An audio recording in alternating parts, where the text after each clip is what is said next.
नमस्कार, मैं आपकी होस्ट यशस्वी गुप्ता एक बार फिर से आप सभी को स्वागत करती हूँ लाइव लॉ पर। सुप्रीम कोर्ट ने हाल ही में एक महत्वपूर्ण फैसला दिया है जिसके बारे में हम विस्तार से समझेंगे। इस फैसले में सुप्रीम कोर्ट की 5 जजों की संविधान पीठ ने 4-1 बहुमत से सिटीजनशिप एक्ट 1955 के सेक्शन 6A की संवैधानिक वैधता बरकरार रखी, जो असम समझौते को मान्यता देती है। असम समझौता राज्य की इमिग्रेशन और सिटीजनशिप पॉलिसीज को आकार देने में महत्वपूर्ण रहा है, लेकिन इसके इम्प्लीमेंटेशन ने सालों से विभिन्न चुनौतियों और विवादों का सामना किया है। चलिए शुरुआत से इस मामले को समझते हैं। असम समझौता असम में 15 अगस्त 1985 को भारत सरकार और असम आंदोलन के नेताओं के बीच हुआ एक ऐतिहासिक समझौता है। यह समझौता असम आंदोलन को समाप्त करने और राज्य में शांति स्थापित करने के उद्देश्य से किया गया था। असम आंदोलन 1979 में शुरू हुआ था और इसका नेतृत्व ऑल असम स्टूडेंट्स यूनियन और ऑल असम गण संग्राम परिषद कर रहे थे।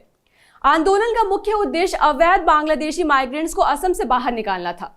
इस आंदोलन की शुरुआत 1979 में हुई, जब असम के लोगों ने देखा कि बड़ी संख्या में बांग्लादेशी माइग्रेंट्स उनके राज्य में बस गए हैं और राज्य की सोशल, इकोनॉमिक और कल्चरल स्ट्रक्चर पर नकारात्मक प्रभाव डाल रहे हैं। लगभग 6 साल के लंबे आंदोलन और हिंसा के बाद भारत सरकार ने असम आंदोलन के नेताओं के साथ बातचीत की और असम समझौते पर हस्ताक्षर किए। इस समझौते के तहत कट ऑफ डेट को तय किया गया। 25 मार्च 1971 को कट ऑफ डेट माना गया। इसका मतलब यह था कि जो लोग इस तारीख से पहले असम में आए थे उन्हें भारतीय नागरिक माना जाएगा, जबकि इसके बाद आने वाले लोगों को इल्लीगल माइग्रेंट माना जाएगा। और साथ ही ये भी कहा गया कि असम के लोगों की सोशल, इकोनॉमिक और कल्चरल सुरक्षा सुनिश्चित करने के लिए विशेष प्रावधान किए जाएंगे। 1979 से 1985 के असम आंदोलन के बाद 1985 में असम समझौता साइन किया गया था, जिसमें क्लॉज 6 डाला गया, जिसका उद्देश्य असम के लोगों के कल्चरल, सोशल और लिंग्विस्टिक आइडेंटिटी को संवैधानिक, न्यायिक और एडमिनिस्ट्रेटिव तरीके से सुरक्षित करना था। सिटीजनशिप एक्ट 1985 के सेक्शन 6A को असम समझौते के अंतर्गत लागू किया गया था। यह सेक्शन भारतीय मूल के फॉरेन माइग्रेंट्स को भारतीय नागरिकता प्राप्त करने की अनुमति देती है। उन लोगों को जो 1 जनवरी 1966 के बाद लेकिन 25 मार्च 1971 से पहले असम आए थे। यह प्रावधान 1985 में असम समझौते के बाद डाला गया था, जो भारत सरकार और असम आंदोलन के नेताओं के बीच हुआ समझौता था, जिन्होंने बांग्लादेश से असम में प्रवेश करने वाले इल्लीगल माइग्रेंट्स को हटाने के लिए विरोध किया था। अब वर्तमान मामला तब उठता है जब असम के कुछ लोगों को यह पहल पसंद नहीं आई और साल 2012 में सेक्शन 6A का विरोध किया। उन्होंने तर्क दिया कि असम में इल्लीगल माइग्रेंट्स को नियमित करने के लिए अलग अलग कट ऑफ तिथियों का प्रावधान अनुचित था।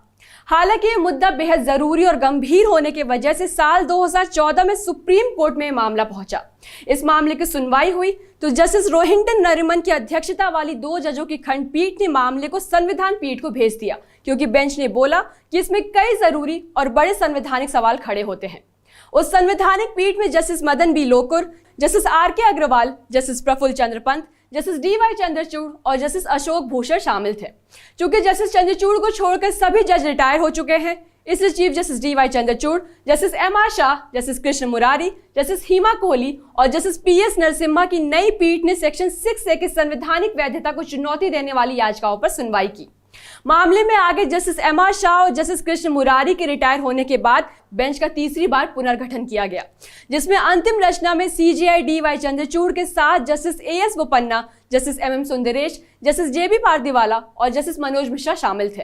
मामले की सुनवाई 5 दिसंबर को शुरू हुई और 12 दिसंबर 2023 को समाप्त हुई। न्यायालय के आदेश से फैसला सुरक्षित रखा गया था। वर्तमान सुनवाई में जस्टिस AS बोपन्ना के रिटायर होने के बाद जस्टिस सूर्यकांत को इस पीठ में शामिल किया गया। अब इस मामले में chief justice DY Chandrachud, justice Suryakant, justice MM Sundaresh, justice JB Pardiwala और जस्टिस मनोज मिश्रा की 5 जजों की संविधान पीठ ने सुनवाई की और फैसला सुनाया। जस्टिस पारदीवाला ने सेक्शन 6A को असंवैधानिक ठहराने के लिए असहमतिपूर्ण फैसला दिया। अब जानते हैं कि याचिकाकर्ताओं ने इस मुद्दे से संबंधित क्या मुख्य तर्क उठाए हैं। इनके अनुसार सेक्शन 6A संविधान के बेसिक स्ट्रक्चर का उल्लंघन करता है, जैसा कि प्रीएम्बल में फ्रेटर्निटी, सिटीजनशिप, यूनिटी और इंटीग्रिटी के कॉन्सेप्ट्स को बताया गया है। सेक्शन 6A फंडामेंटल राइट्स के आर्टिकल 14, 21 और 29 का उल्लंघन करता है और साथ ही आर्टिकल 325 और 326 के तहत सिटीजन्स के पॉलिटिकल राइट्स का उल्लंघन करता है। याचिकाकर्ताओं के अनुसार यह प्रावधान लेजिस्लेटिव कंपीटेंस के दायरे से बाहर है। यह संविधान के तहत कट ऑफ लाइन के विपरीत है और डेमोक्रेसी, फेडरलिज्म और रूल ऑफ लॉ के व्यापक सिद्धांतों को कमजोर करता है, जो भारतीय संविधान के बेसिक स्ट्रक्चर का हिस्सा है। इस मामले में सीजेआई डीवाई चंद्रचूड़ ने अपने फैसले में कहा कि असम समझौता इलीगल माइग्रेशन की समस्या का पॉलिटिकल सॉल्यूशन था और सेक्शन 6 से लेजिस्लेटिव सॉल्यूशन था।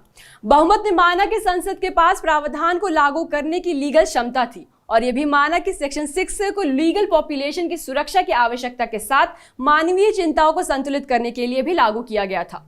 सीजेआई चंद्रचूड़ ने अपने फैसले में यह भी कहा कि किसी राज्य में विभिन्न जातीय समूहों की मौजूदगी का मतलब ये नहीं है कि संविधान के अनुच्छेद 29 भाग 1 के अनुसार लिंग्विस्टिक और कल्चरल हेरिटेज की रक्षा करने के लिए फंडामेंटल राइट का उल्लंघन किया गया।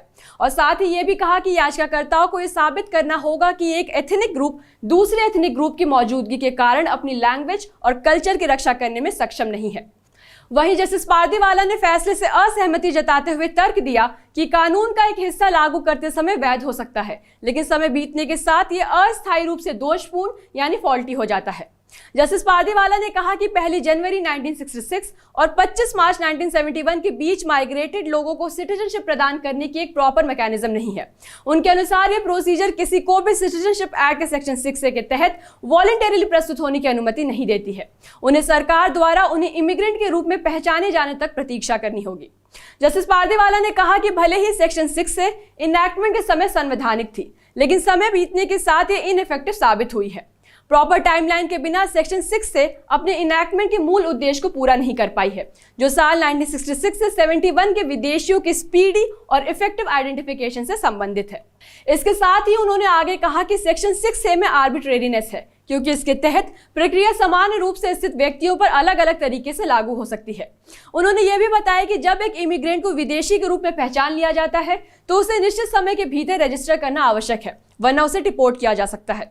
वहीं जो इमिग्रेंट अभी तक राज्य द्वारा पहचाने नहीं गए हैं, वो बिना किसी डिपोर्टेशन के असम में रह सकता है। साथ ही ये भी कहा कि इस प्रकार एक इमिग्रेंट जिसका नाम इलेक्टोरल रोल में है, विदेशी होने के बावजूद तब तक चुनाव में मतदान के लिए पात्र बना रहता है जब तक कि उस व्यक्ति को विदेशी के रूप में पहचाना नहीं जाता है और उस व्यक्ति का नाम मतदाता सूची से हटा नहीं दिया जाता है। सेक्शन 6A की एप्लीकेबिलिटी की कोई टेम्पोरल लिमिट नहीं होने के कारण ये स्थिति आने वाले वर्षों में तब तक जारी रहेगी जब तक कि पहचान की प्रक्रिया पूरी नहीं हो जाती।